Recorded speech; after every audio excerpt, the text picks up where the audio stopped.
자, 우리가 수행을 하는 목적은 나의 내적으로는 지혜를 증득하고 바깥으로는 너와 더불어 원만한 삶을 사는 데 있다고 했습니다. 이 너와 더불어 원만한 삶을 산다라는 그 의미는 어떤 것이냐? 우리의 삶의 양식으로서 두 가지가 있다고 그랬습니다. 하나는 소유적 양식의 삶,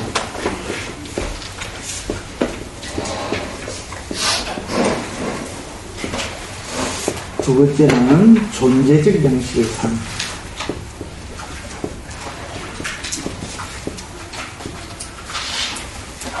내적인 지혜의 증득이나 외적인 원만한 사람의 실천, 즉 자비의 실천은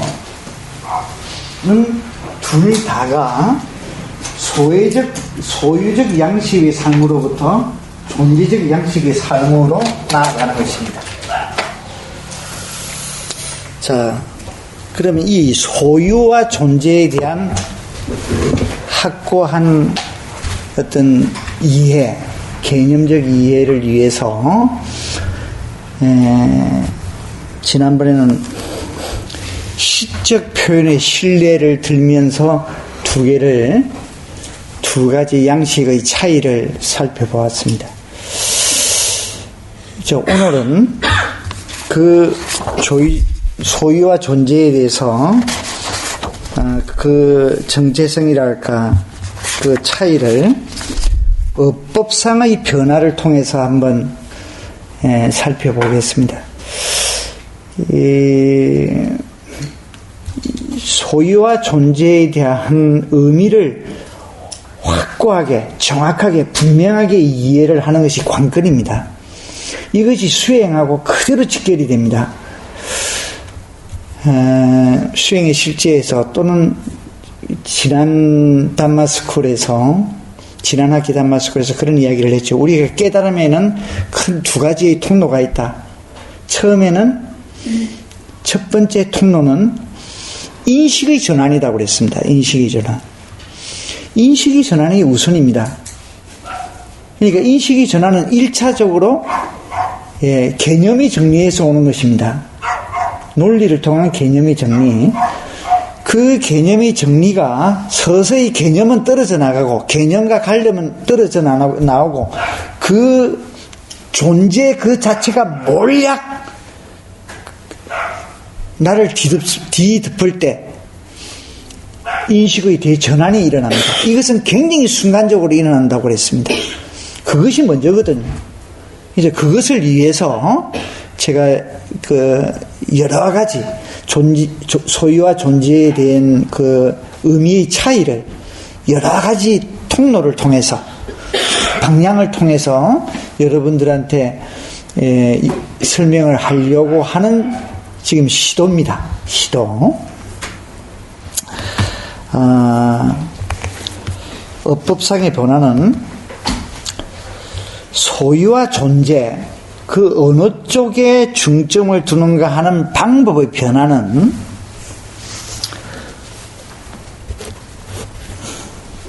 스님들 저쪽으로 앉으십시오.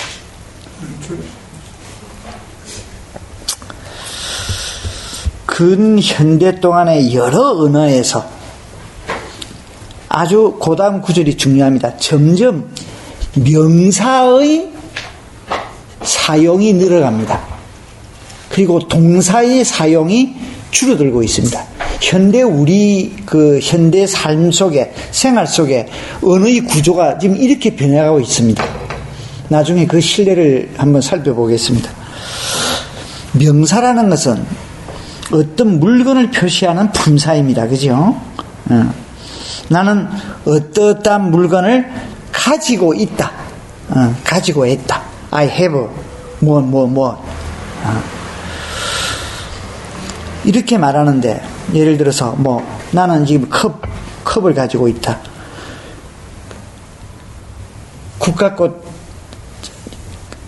국화꽃을 한 송이 가지고 있다. 자동차를 가지고 있다. 골프채를 가지고 있다.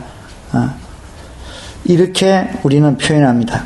동사는 어떤 행동 또는 행동의 그 과정을 나타내는 품사입니다. 그래서 예를 든다면 나는 사랑한다. 나는 누구누구를 미워한다. 나는 지금 무엇을 즐거워한다. 나는 무엇을 먹는다. 뭐 이렇게 표현을 합니다. 그러나 점점 행동을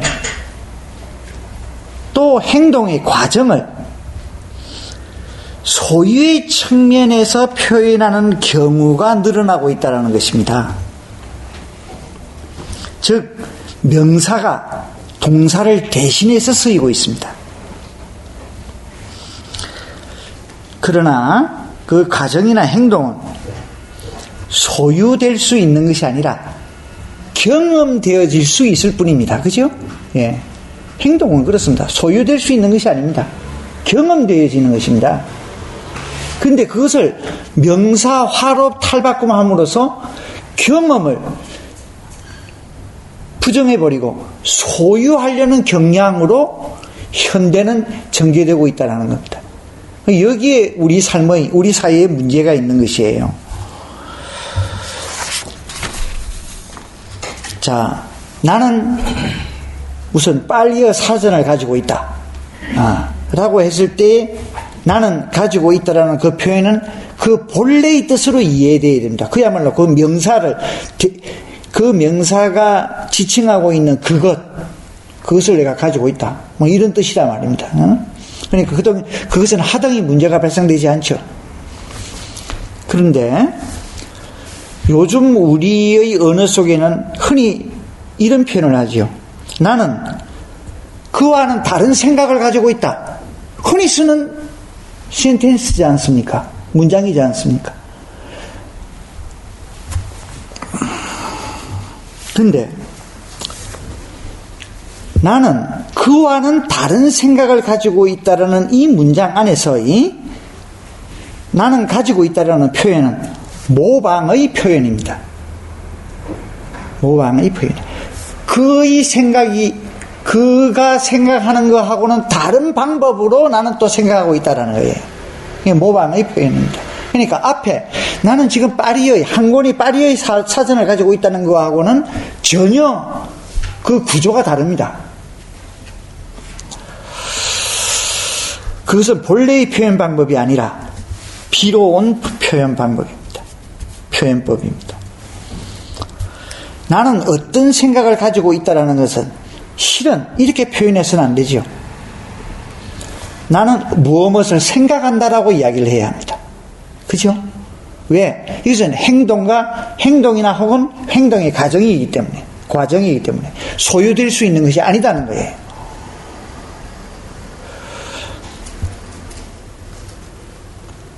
나는 이렇게 생각한다. 이렇게 표현되어야 된다는 거예요. 또 나는 욕망을 가지고 있다. 우리 흔한 표현입니다.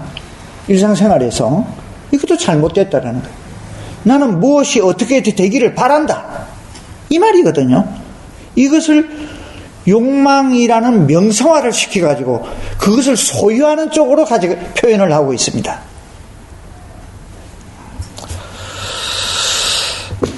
또 나는 어떠한 의지를 가지고 있다. 아니죠. 나는 무엇을 하겠다라는 말입니다. 이것이 이런 표현으로 와전되어 버렸습니다. 그런데 우리는 자연스럽게 이 와전된 표현을 그런 표현을 통해서 일상을 살고 있습니다.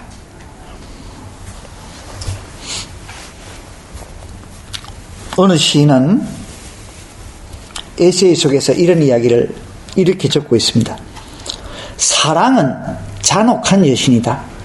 사랑을 완전히 명사화시키어 있습니다. 잔혹한 여신이다. 이 여신은 모든 다른 신들처럼 한 인간의 모든 것을 소유하려고 하며 인간이 자기에게 영혼뿐만 아니라 육체적 자아까지도 희생하지 아니하면 만족하지 않는다. 사랑의 여신에 대한 숭배는 괴롭다. 그 숭배의 극치는 자기 희생이며 자살이다. 완전히 명사화를 시켜 놓은 극치의 표현입니다. 이제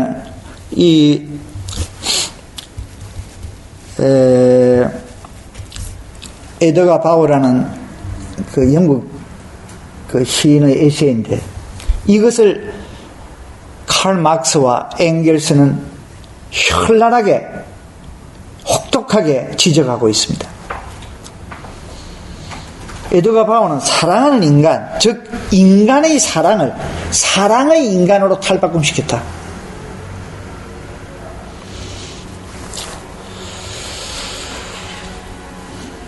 그렇게 해서 사랑을 여신으로 그것도 잔혹한 여신으로 변모시키고 있다. 이리하여 그는 사랑을 인간과는 격리된 존재로서, 그죠? 예. 사랑은 인간이 하는 것입니다. 근데 사람 따로, 인간 따로 완전히 이것을 소외시켜버렸습니다. 소통 불가능하게 만들었습니다. 격리시켜버렸습니다. 격리된 존재로서 분리시켜 그것을 독립된 실체로 만들고 있습니다. 왜? 명사화시키니까 이렇게 된 거예요. 명사화시키니까.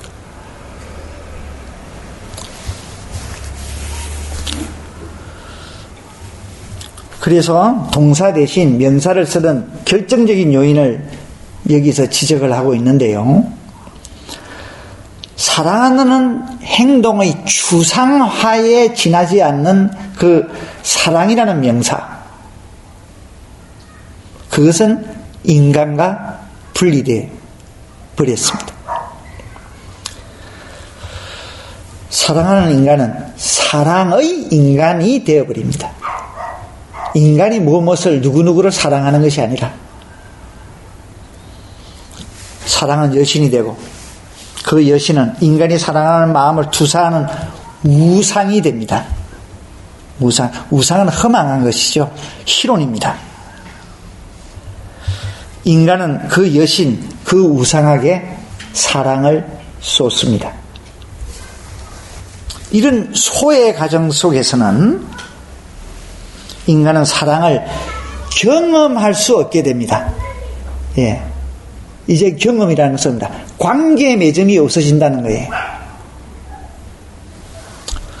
사랑이라는 여신에게 오로지 굴복만 있습니다. 굴복함으로써 그의 사랑할 수 있는 능력과 겨우 면맥만 유지시키고 됩니다. 인간은 감정을 느끼는 능동적 인간이 되기를 멈추고 그 대신 우상의 소외된 숭배자가 됩니다. 그래서 그의 우상과 접촉할 수 없을 때 인간은 파멸로 갑니다. 사랑이 자살을 이끌어가는 거죠. 자, 이런 경향을 현대 정신 치료 과정에서 흔히 나타납니다. 그 예문을 한번 들어보십시다. 이 깜짝 놀라게 됩니다. 박사님, 저는 문제를 가지고 있습니다. 저는 불면증을 가지고 있습니다. 저는 아름다운 집, 훌륭한 아이들, 행복한 결혼 생활을 가지고 있지만 많은 고민도 가지고 있습니다. 이게 현대인들의 표현 방법입니다. 그렇지 않습니까? 예, 거의 이와 유사합니다. 근데 실은 저는 문제를 가지고 있습니다라는 이런 표현 대신에 이렇게 우리는 이야기해야 합니다. 저는 요즘 괴롭습니다. 그죠? 저는 요즘 괴로워하고 있습니다. 이게 옛날 같았으면 분명히 우리는 이렇게 표현을 했습니다. 저 어렸을 때는. 저는 불면증을 가지고 있습니다. 이것도 이렇게 표현돼서는 안 되죠. 과거에서는 어떻게 표현되어 있어요? 저는 요즘 잠을 이룰 수가 없습니다. 잠을 못 잡니다. 잠을 못 이룹니다. 이렇게 표현됐을 겁니다. 저는 행복한 결혼 생활을 가지고 있습니다. 저는 행복한 결혼 생활을 하고 있습니다. 라고 표현되어야 됐을 것입니다.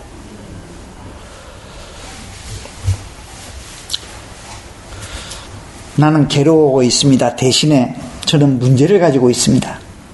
라고 말함으로써 주관적 경험은 배제됩니다.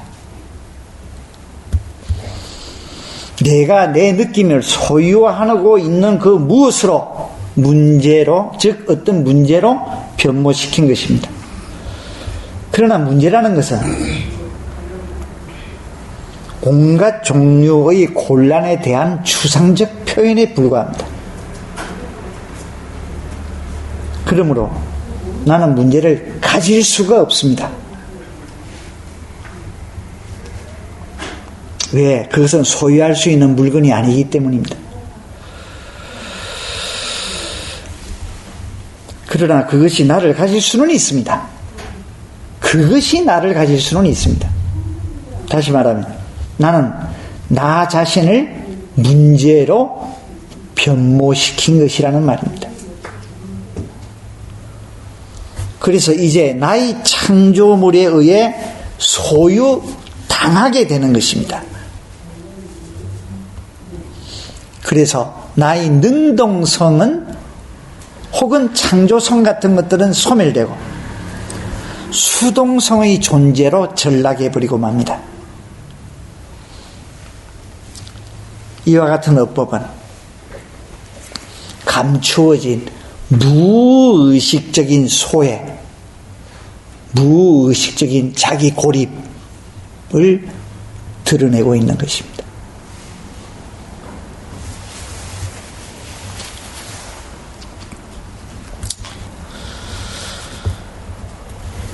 좀 더 구체적으로 이 부분을 살펴본다면 불면증은 육체적 감각이 아니고 잠을 잘 수 없다라는 정신적인 상태입니다.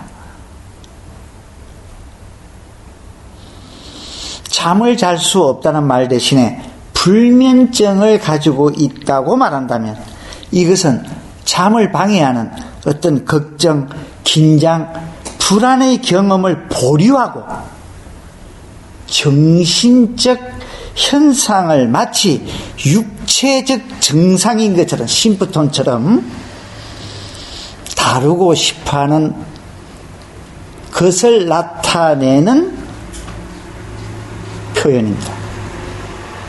어법입니다. 또 다른 예를 보면 나는 너에게 지극한 사랑을 가지고 있다 라고 말하는 경우 사랑은 소유할 수 있는 물건이 아닙니다. 사랑은 오직 경험할 수 있는 것으로 하나의 가정, 사람이 그 주체가 되는 내적인 행위인 것입니다. 나는 사랑할 수 있고 사랑에 빠질 수도 있습니다. 그러나 사랑하는 데 있어서 내가 가지고 있는 것은 없습니다. 만일 가지기를 바란다면 사랑은 파멸되고 맙니다. 소멸되고 맙니다. 부서지고 말입니다. 사랑은 없어집니다.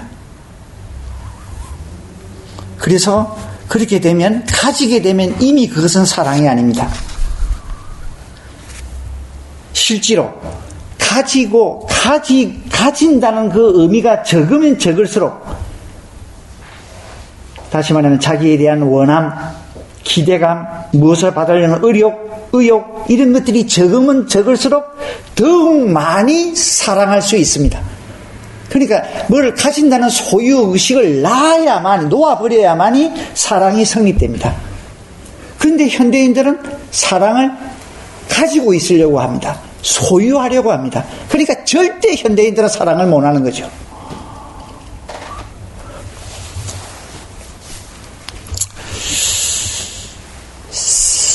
다음은 용어의 기원을 통해서 존재와 소유를 비교를 한번 해보겠습니다. 갖는다는 말은 단순한 표현이기 때문에 속기 쉽습니다.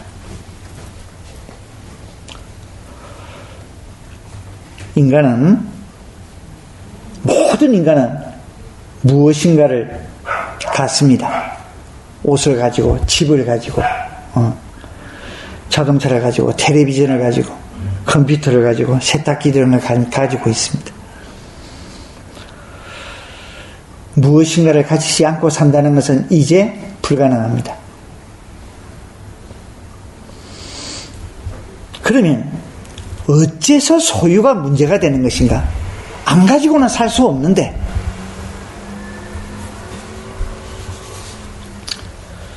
소유의 언어적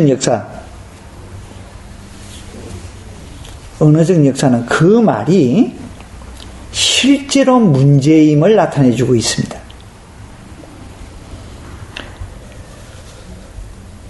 소유가 인간 존재의 가장 자연스러운 범주라고 믿는 사람들은 많은 언어에 갖는다는 의미가 원래는 없다라는 것을 알면 깜짝 놀랍니다.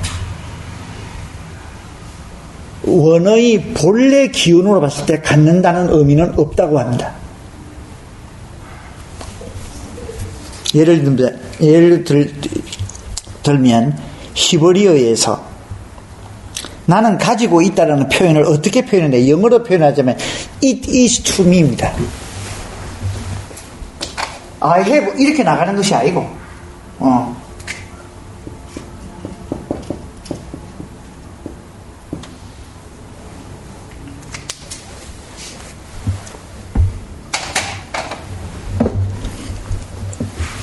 그것은 나에게 있다. 이것이 가진다는 표현의 원어다는 거예요. 가진다는 표현은 없다. 그런 단어는 없다. 이 깜짝 놀랄 일이죠. 그 말은 우리 삶 속에서 그 당시에 옛날 그 삶 속에서는 소유의식이라는 게 없었다는 것이죠.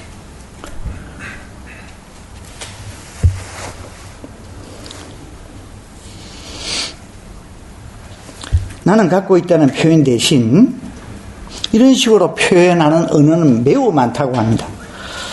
언어의 발달 과정에서 그것은 나에게 있다라는 구문 뒤에 내가 가지고 있다라는 구문으로 바뀌었다라는 그 자체가 굉장히 우리에게 흥미로움을 유발시킵니다. 즉 갖는다는 말은 그이 생긴 동기는 사유재산의 발달을 통해서 생겨난 새로운 개념이라는 겁니다. 사유재산. 옛날 고대 시절에는 사유재산이라는 개념이 없었죠. 특히 그 문화적으로, 문명적으로 굉장히 그 발달됐다는 마야나 잉카 같은 거 보면 다 공동체 재산이죠. 예. 필요에 의하면 갖다 쓰고, 수학에서는 공동으로 보관하고, 다 그런 개념이었죠. 그러니까 가진다는 단어가 필요가 없었습니다. 예, 필요가 없었습니다.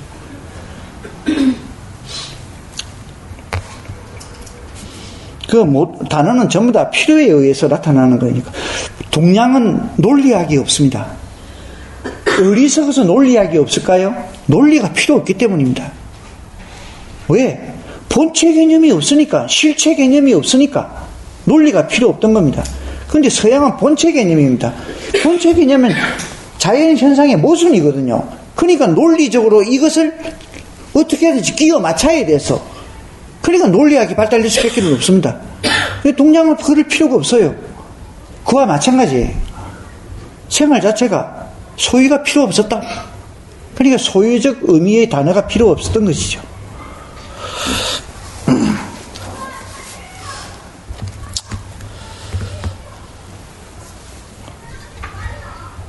소유가 비교적 단순한 개념처럼 보인다면 존재는 또는 존재한다는 개념은 굉장히 복잡하고 어렵습니다.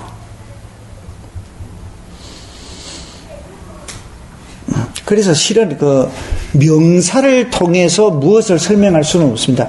그 옛날 그 캐나다에서 이제 그 인디안 그 추장이 이제 자기 소개를 할 시간이 돼가지고 자기를 이야기를 하는데 1시간이 걸렸다는 거예요. 그죠? 1시간이. 나는 누군데, 나의 아버지는 누구고, 무슨 일을 했고, 그 아버지의 아버지는 이름이 뭐고, 무슨 일을 했고, 그걸 쫙 다 이야기해야 내가 이야기가 되는 거지. 그 명사적으로 이야기하려니까 그렇게 되는 거예요.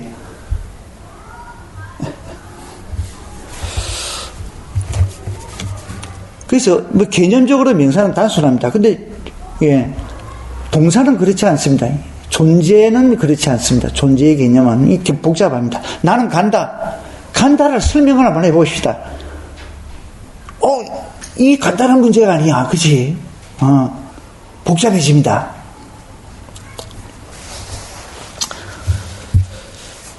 이 존재, 빙이라는 말은 여러 가지 의미로 쓰입니다. 그 내용을 한번 좀 보십시오. 처음에는 개사로 쓰입니다. 개사라는 것은 이제 주어와 그 설명 부분, 수로 부분이 동일성을 나타냅니다. I am tall. 나는 키가 크다. She is pretty. 그는 예쁘다. 이제 그런 개사로서 중간 am, is 뭐 이런 것들이 쓰이죠. 그래서 이거는 동일성을 나타내는 문법적 표현입니다. 다음에 동사의 수동태로 트인다. I am beat. 나는 누구에 의해서 나는 매를 맞았다. 그치? I am beat. 그래서 다른 사람의 행동의 객체. 다음에 존재한다는 뜻입니다. 이때 존재한다는 뜻은 제일 처음에 이야기한 개사, I am tall 할 때와 다른 것입니다. 그는 존재한다는 것입니다. 이게는 나는 있다. 존재한다.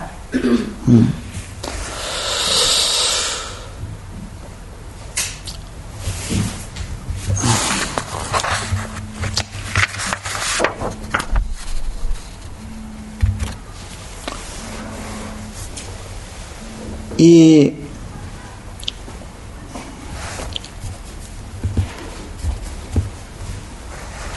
존재한다는 것은 앞에서 말한 개사, 동일성을 나타내는 그 이상의 어떤 의미를 거기에는 함유하고 있습니다. 현상에 대한 서술 용어 이상이만이라는 이야기입니다. 누구 또는 무엇에 대한 존재의 실제성을 나타내며 그 존재에 대한 신뢰성과 진실을 이야기하는 어떤 본질적인 측면의 표현입니다.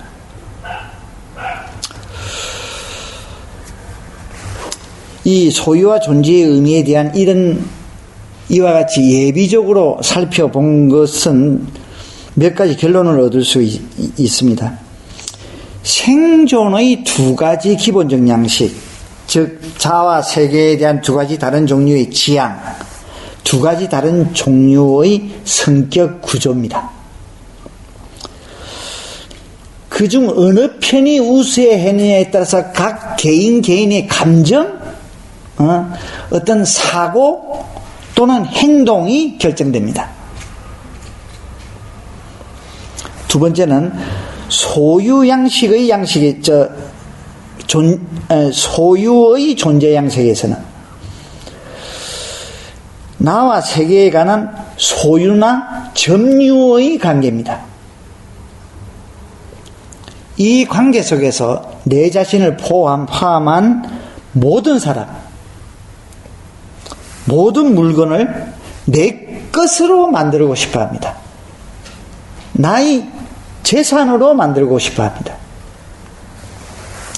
생존의 존재 양식에서는 우리는 존재의 두 가지 형태를 확인해야 합니다. 하나는 소유와 대조를 이루는 것으로 살아있음과 이렇게 존재하고 있음, 실존하고 있음, 살아있음과 세계와 진실로 관계되어 있음을 의미한다는 것입니다. 또 다른 형태는, 존재의 또 다른 형태는 외관, 밖의 모습과 대조를 이루는 것으로 겉모습과 대조되는 어떤 사람, 어떤 물건의 진정한 뭐라고 할까, 어떤 본성, 진정한 실제를 가리키는 것이다.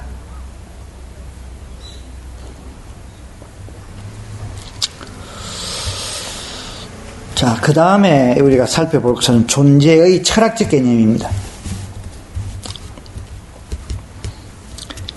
이 존재 개념에 대한 논의는 철학서의 그 주제가 되었습니다.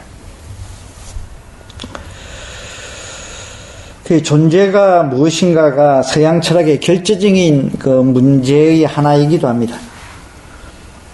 그런데 여기에서는 이 존재에 대해서 이야기다. 존재는 굉장히 복잡합니다. 존재의 요소로서의 과정, 능동성, 운동, 이런 개념에 국한시켜서만 이야기를 하겠습니다.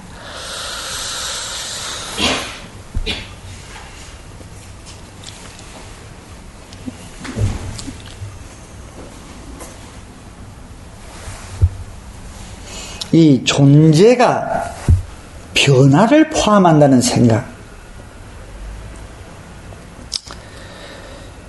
즉 존재는 생성, 비카밍이라는 그런 생각은 서양 철학의 초기 및 절정기에 나타나곤도 합니다. 안 나타나는 것은 아닙니다. 그런데 서양 철학의 뿌리는 이 존재에 있지 않습니다. 서양 철학의 존재론은 제가 평소에도 늘 이야기했듯이 존재자론이다. 플라톤 철학, 이데아 철학, 고정적인 실체, 그게는 변화가 없죠. 예, 어떤 과정과 운동성 같은 게 거기는 보이질 않습니다.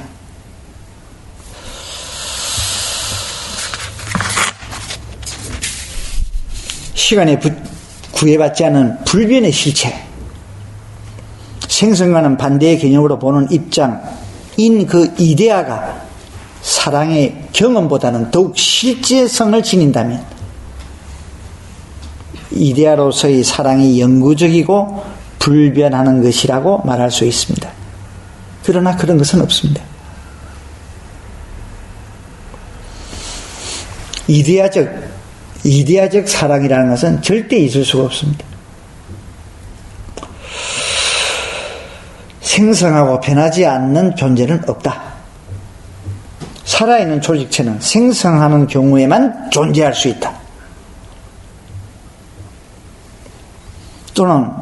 또한 그것들은 변화하는 경우에만 존재할 수 있다. 변화와 성장은 생명의 과정에 내정하는 본성입니다. 특성입니다.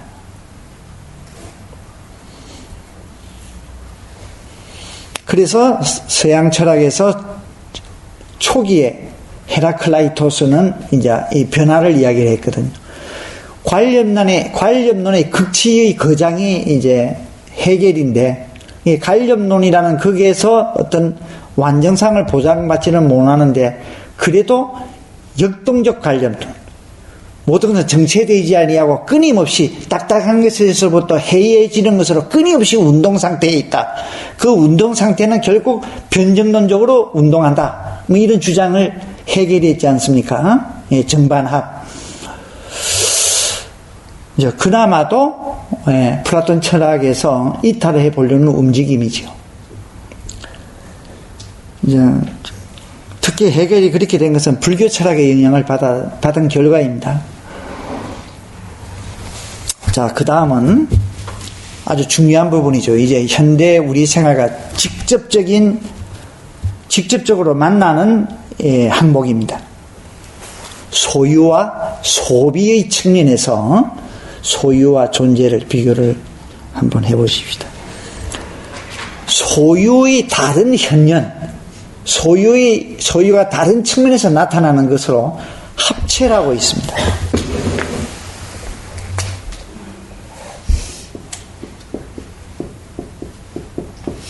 쓰면 이렇게 다 써야 되겠죠. 합체, 체를 합한다. 구체적인 예로서는 식인종이 어떤 종족을 정복하면 그 정복한 종족을 삶아서 먹어버리지 않습니까?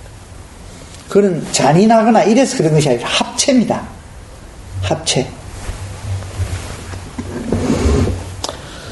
먹거나 마심으로써 그것과 합체시키는 것, 그 물건을 소유하는 원초적인 형태입니다. 소유하는. 어린아이들이 제일 처음에는 뭡니까? 뭐만 주면 장난감을 잡으면 일단 입속에 잡아야 했습니다. 이 합체 현상입니다. 합체라는 행위를 통해서 뭡니까? 그것을 나의 것으로 만드는 거예요. 소유.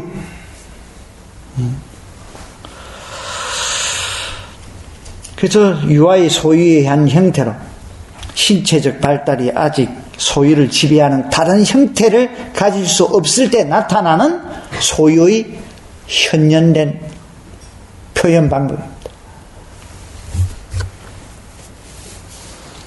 이 식인풍속도 그런 측면에서 이해되어야 합니다.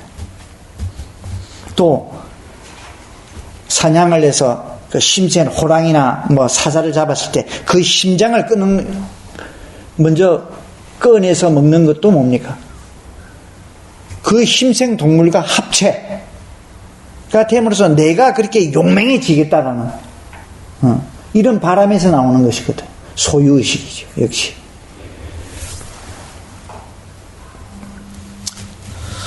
그래서 이게 정신분석학적으로 보면 이제 플로이드는 슈퍼에고, 초자란 아버지의 금지. 아버지는 항상 뭐 하지 마라, 뭐 하지 마라, 뭐 하지 마라. 권위를 가지고 누르지 않습니까? 그 아버지의 금지와 명령이 잠재의식 속에 받아들이신 총하가 초자입니다. 그래서 그 초자를 따르지 못하죠. 그게 저항하면서 인간은 살지 않습니까? 근데 초자아가 너무 강할 때 이제 소위 말해서 여러 가지 심리 병리 현상이 일어나는 거죠.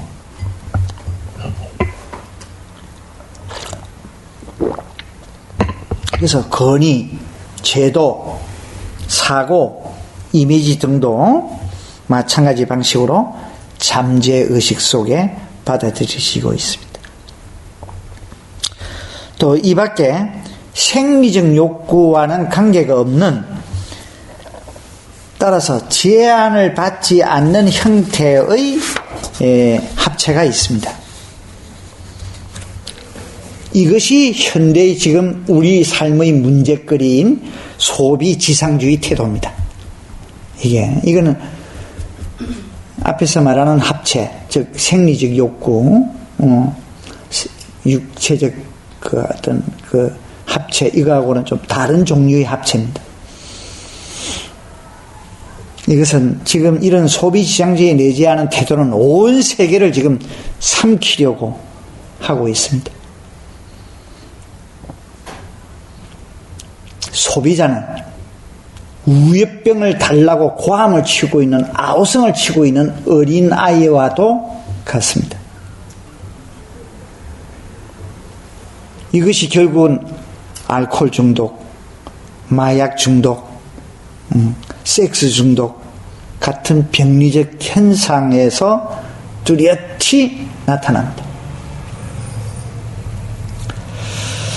우리는 여가를 즐긴다는 이야기를 자주 한다. 더구나 현대는 여가를 굉장히 이제 강조하고 있습니다. 실제는 여가도 한 개도 없으면서 그 여가에 있어서 소비 지상주의의 대상은 자동차, 핸드폰, TV, 컴퓨터, 여행, 섹스 등입니다. 우리는 그것을 여가 활동이라는 말은 다른 말로 하면은 능동성입니다. 이라고 말하지만 실은 뚜껑을 딱 열어보면 그거는 능동적인 것이 하나도 없습니다. 여가 수동성입니다.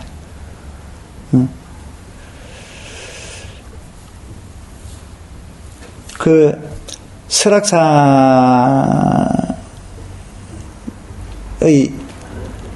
그 건장대인가 뭐 어디 거의 1600고지인데, 이제 케이블카까지 올라가죠.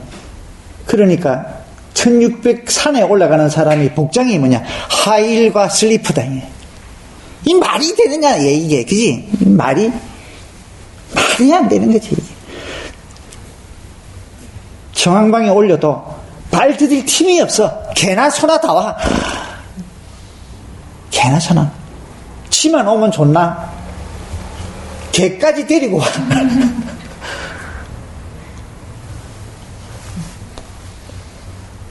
그것을 여가라고 생각하고 있습니다. 그걸 여가라고.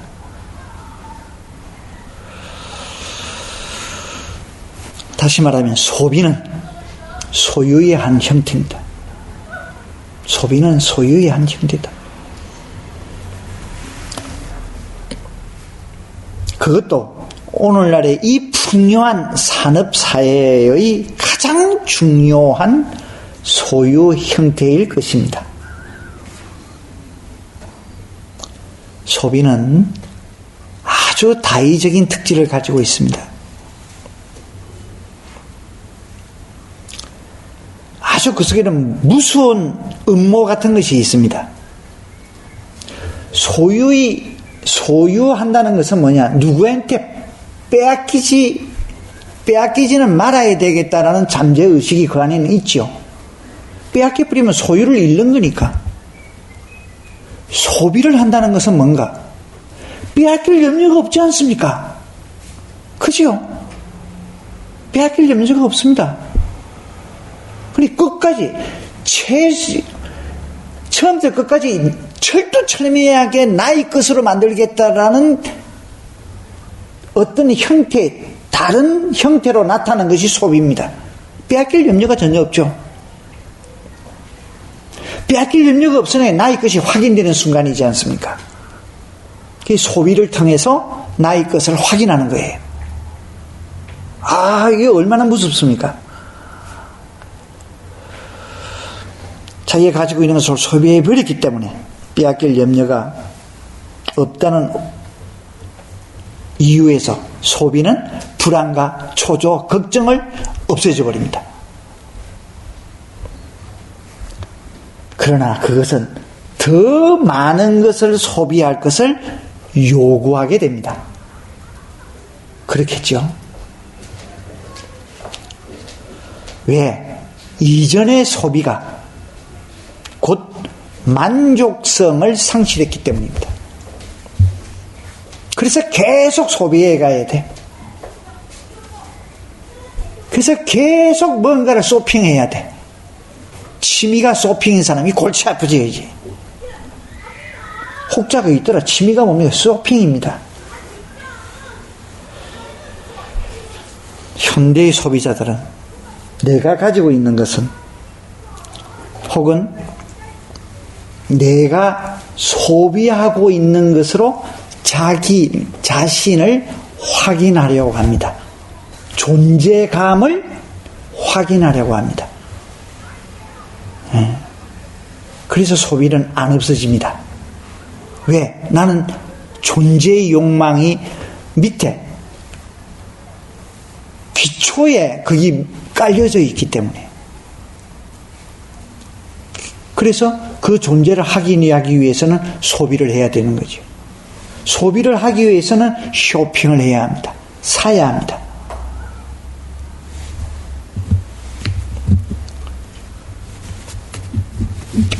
그래서 뭐를 산다는 것은, 구매를 한다는 것과 소비한다는 것은 똑같은 개념입니다. 그래서 그 두 중에서 편준 현상이 일어나지요.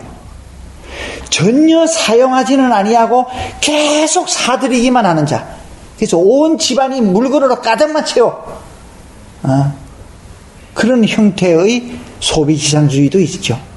그건 더 무서운 겁니다. 그죠?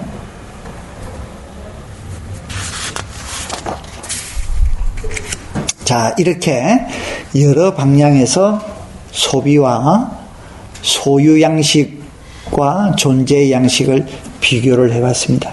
이렇게 이제 대략적인 큰 밑그림을 한번 그려놓고 이것을 현실적으로 한번 이제 비교를 해보십시다.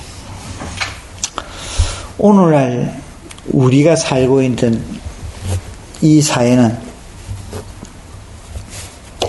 재산을 얻고 이익을 쫓는데 온 힘을 기울이고 있습니다. 대부분의 사람들은 소유 양식을 가장 자연스러운 생존 양식으로 받아들일 뿐만 아니라 우리가 받아들일 수 있는 오직 하나의 생활 양식으로 여기기조차 합니다. 그래서 우리가 지금 삶을 영위하는 모든 것이 소유하기 위한 것이다. 돈을 왜 버느냐? 소유하기 위해서다. 이것이 이제 자연스러운 생활 구조가 되어버렸습니다. 그래서 우리는 존재 양식의 본질을 생각하지 못하고 있습니다. 소유와 존재가 현실적으로 일상생활에서 어떻게 나타나고 있는가를 살펴보면 이 두 가지의 양자택일적인 생존 양식을 이해하게 될 것입니다. 그래서 이것을 몇 가지 주제를 가지고 한번 접근을 해보겠습니다. 첫 번째는 학습, 두 번째는 기업, 세 번째는 사랑,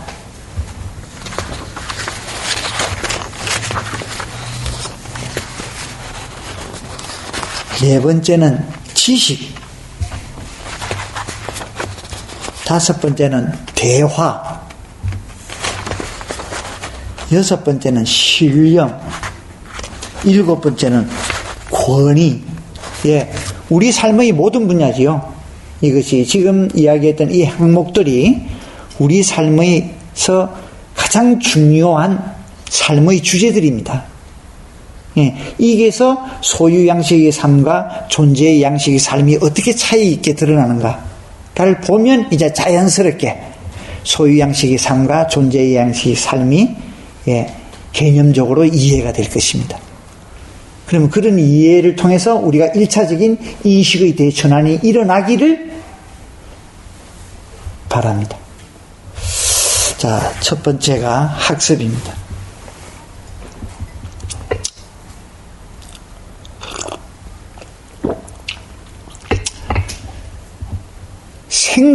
생존의 소유 양식적 삶을 살고 있는 학생들은 그게 자이든 타이든 간에 거의 타이죠.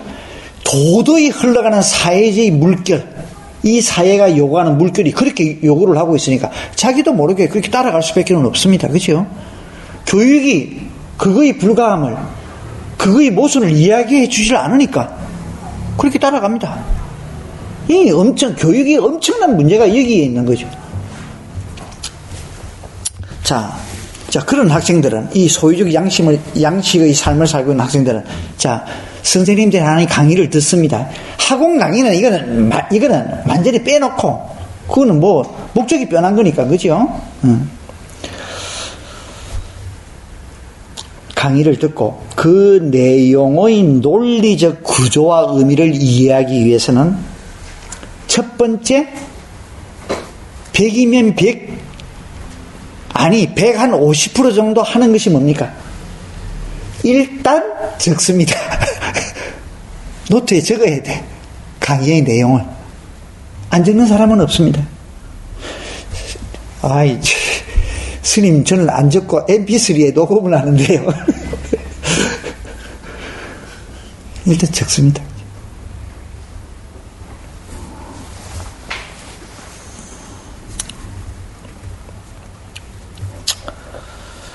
왜 그럴까요? 나중에 그 적은 것을 딸 내워가지고 암기를 해서 좋은 시험 성적을 받아야 합니다.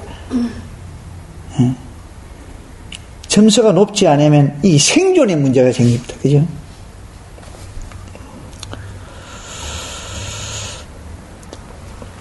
그들은 강의의 내용을 사상 또는 전체적인 이론과 이론의 그 고정된 몇 가지 집합으로 변경시켜서 저장을 합니다. 어디에 저장하든 간에 자기 뇌 속에 저장을 하든 컴퓨터 속에 저장을 하든 간에 하여튼 저장을 시킵니다. 어떤 다른 사람이 진술한 모든 사실의 직접의 소유자가 어떤 다른 삶에서 학생 개개인으로 바뀌었다는 사실을 제외하면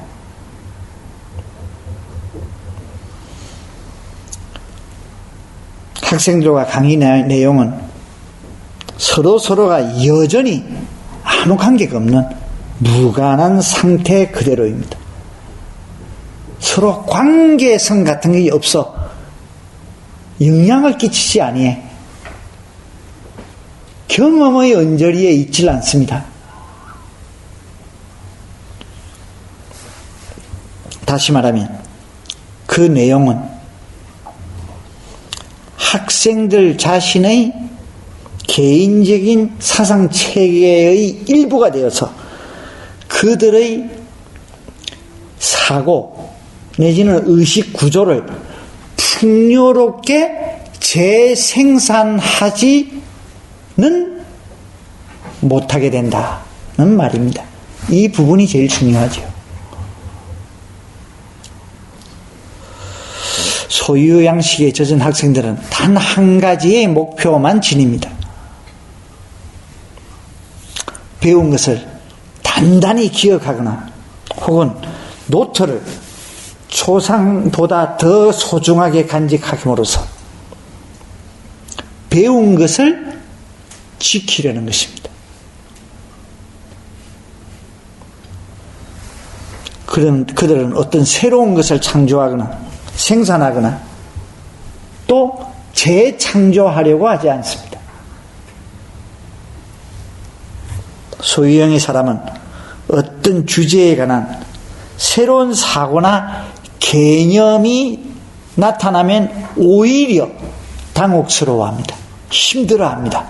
괴로워합니다. 왜냐하면 새로운 것은 그들이 지금 지키고 있는 저장하고 있는 그것과 또 충돌을 일으키기 때문입니다. 그러니까 너무 복잡해져 버려. 또 저장하고 또 소유해야 되니까.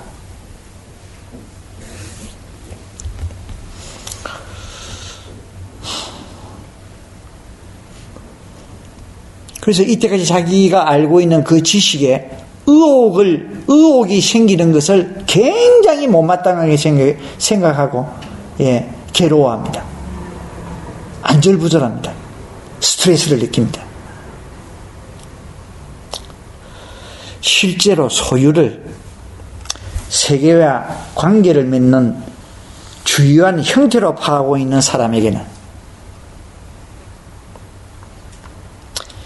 쉽게 고정될 수 없는 개념들은 성장하고 변화하며 따라서 지배할 수 없는 다른 모든 것처럼 두려운 것입니다. 자, 이에 비해서 존재적 양식으로 접근하려는 학생들을 한번 보십시다. 그들이 임하는 학습의 과정은 다릅니다. 다른 면을 가지고 있습니다. 무엇보다도 그들은 그 학습에 백지 상태에 참여하지 않습니다. 그 주제에 이미 관심을 가지고 옵니다. 관심을 가진다는 그 자체가 뭐냐면 그것과 관계 맺어보겠다, 경험하겠다라는 의지가 이미 그 속에 포함되어 있습니다. 내재되어 있습니다. 그들대로 그 주제에 이미 관심을 가지고 있으며 어떤 질문과 문제를 마음속에 간직하고 있습니다. 그들은 자신을 단순히 언어와 개념의 수동적인 저장소로 만들고 있지 않습니다. 그들은 귀를 기울이고 들으며 능동적이고 생산적인 방법으로 받아들이고 반응합니다. 반응합니다. 그래서 저희들은 선언에서 수행의 실제 이 법문을 들을 때, 예, 수행의 실제 몇 시부터 몇 시부터는 법문이다 하면 노트 들고 필기 들고 탁 앉아가지고 적을 준비합니다. 자, 노트를 다 덮고 놓으십시오. 열심히 들으십시오. 열심히 들으십시오. 못 적게 합니다. 못 적게 합니다. 적으면 반응을 못해. 적으면 반응을 못해. 그건 애우는 겁니다. 애우는 거.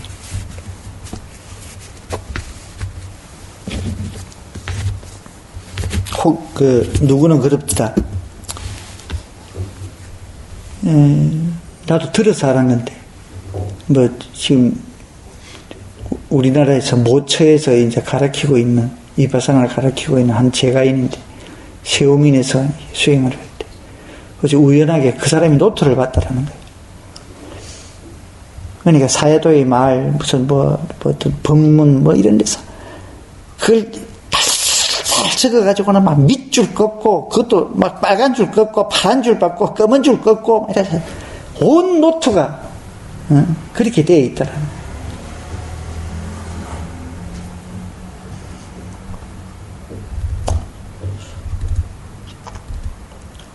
그래서 이 수행의 지침이나 수행의 실제에 대한 법문은 참 하기도 어렵고 책으로 쓰기에도 참 어렵습니다. 왜? 사회비 지도자가 나올 수 있는 그런 가능성이 너무나 농후하기 때문입니다. 외워서 될 문제가 아니지 않습니까? 글을 듣는 것은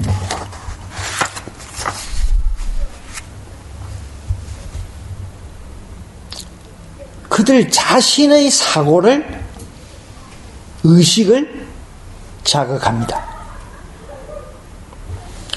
새로운 질문, 새로운 개념, 새로운 전망,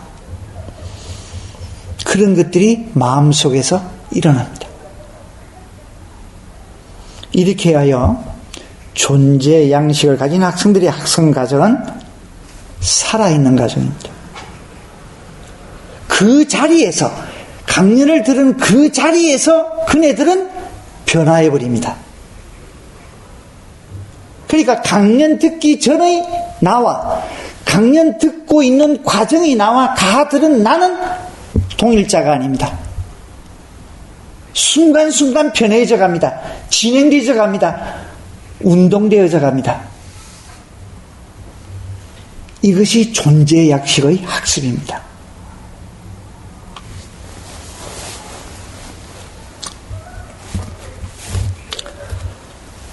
두 번째는 기억입니다.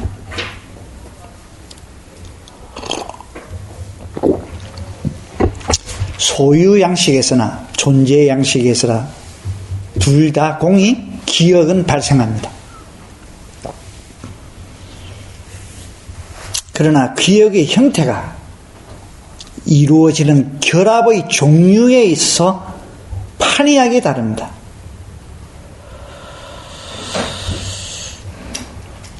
기억의 소유 양식에 있어서는 한 단어와 다음 단어와의 결합, 그 구조가 전적으로 기계적입니다. 기계적입니다. 그렇지 않으면 서로 상반되는 결합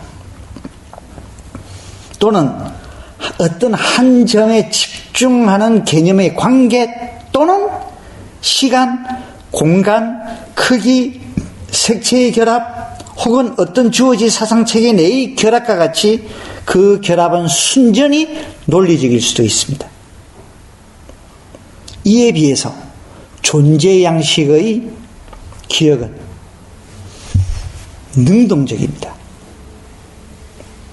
말, 개념, 광경, 회화, 음악 등을 상기시키는 것입니다. 즉 기억해야 할 단일한 데이터와 관계에 따른 다른 많은 데이터를 연결시키는 태도입니다. 존재의 양식의 경우의 결합은 단순히 앞에서의 기계적인 것이 아닙니다. 순수하게 논리적인 것도 아닌 살아있는 결합입니다. 하나의 개념은 올바른 단어를 추구할 때 동원되는 생산적 사고 또는 감각 행위에 의해서 전혀 다른 개념과 서로 관계를 맺게 됩니다. 예를 들어 봅시다. 두통이라는 단어가 딱 등장이 되었습니다. 그러면 소유적 양식의 기억에서는 그의 연장선상에서 두통이라는 것과 리니어적으로 선형적인 어떤 단어들이 결합됩니다. 두통이라면 머리 아픔, 고통. 이 두통을 하면 아스피린. 옛날에는 내신이라는 게 있었지. 이렇게 기억작용들이 연상되어져 갑니다. 그래서 논리적이고 극히 평범한 연상을 하고 있는 셈이 됩니다. 그러나 존재 양식의 기억은 그렇지 않습니다. 두통이 일어나 원인이 먼저 일어납니다. 스트레스, 아드레날린, 혹은 썸넷. 전혀 그 인근에 대해는 단어가 튀어나오는 것이 아닙니다. 보다 입체적이고 총체적인 어떤 연관성, 원인, 결과, 조건적 이런 기억들이 드러납니다. 결합의 방식이 전혀 다르죠.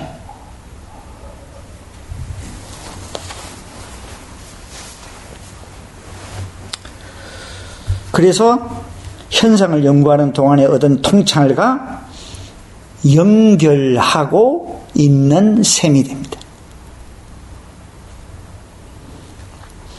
다음은 사랑입니다. 가장 중요한 것이 있죠. 이 사랑은 아마 오늘 시간상으로는 다 이야기를 못할 것 같습니다. 할 수 있는 데까지만 하겠습니다. 우리는 사랑을 소유할 수 있습니까? 소유해 보려고 노력을 한 적이 있습니까? 이때까지 노력을 했죠. 연애 시절 그랬고, 연애 시절은 조금 덜하다, 그죠? 결혼이라는 형식이 성립이 돼서는 본격적으로 소유하려고 했습니다. 본격적으로.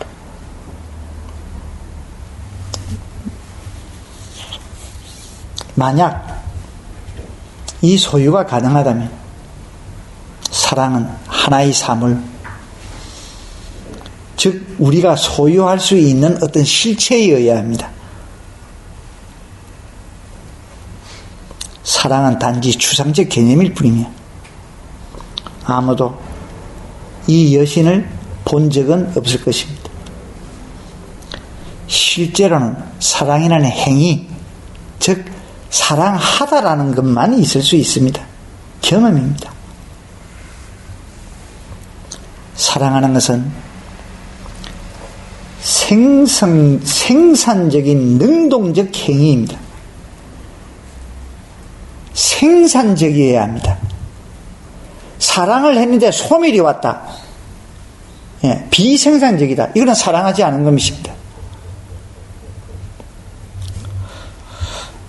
그것은 사람, 나무, 그림, 사상 등을 이해하고 존중하고 긍정하고 반응하고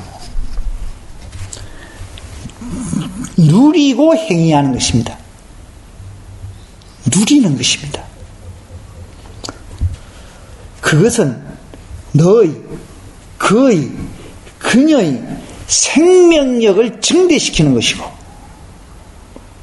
소생시키는 행위를 하는 것을 의미합니다. 그것은 사랑한다는 것은 자기를 재생시키고 자기를 증대시키는 하나의 과정입니다. 성장시키는 하나의 과정입니다. 성숙시키는 하나의 과정입니다. 소유양식에서 사랑이 경험될 때 그것은 자기가 사랑하는 대상을 제한합니다.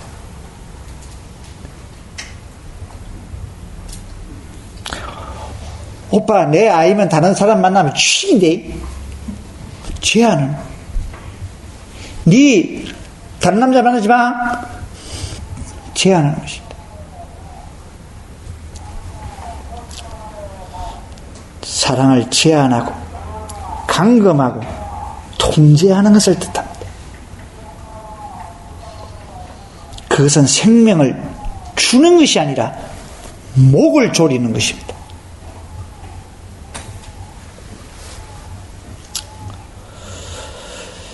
그래서 질식시켜 죽이는 행위입니다.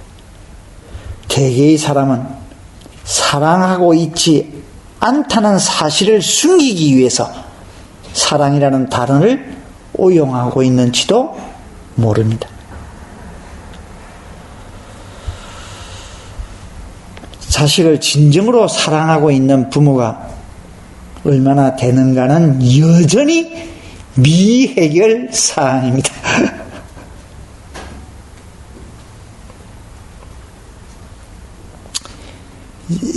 아주 멜랑콜리한 이야기를 해볼까요? 제가 이제 출가하기 전에 아주 젊디 젊은 날, 그것도 심야 극장 프로가 있을 때,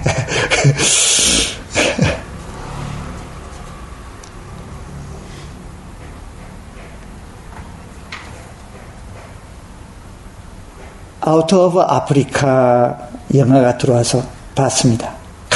얼마나 감동적인가.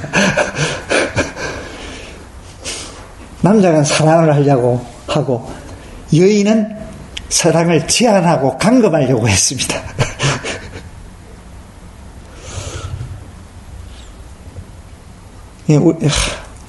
일생에 그런 제한과 감금이 아니라 정말 자유롭고, 그렇다고 방종이나 방탕이 아니고, 그렇다고 이익이나 자기 중심적이 아닌 그럼을 과연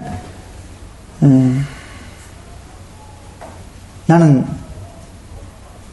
이 나이 이후에 실현할 수 있을까? 아주 그날 저녁은 잠을 이룰 수가 없었습니다. 참 그런 사랑을 한다는 것은 거의 불가능하죠. 좀 앞에서 이야기했던 존재 양식이 사랑을 한다는 것은 거의 불가능합니다.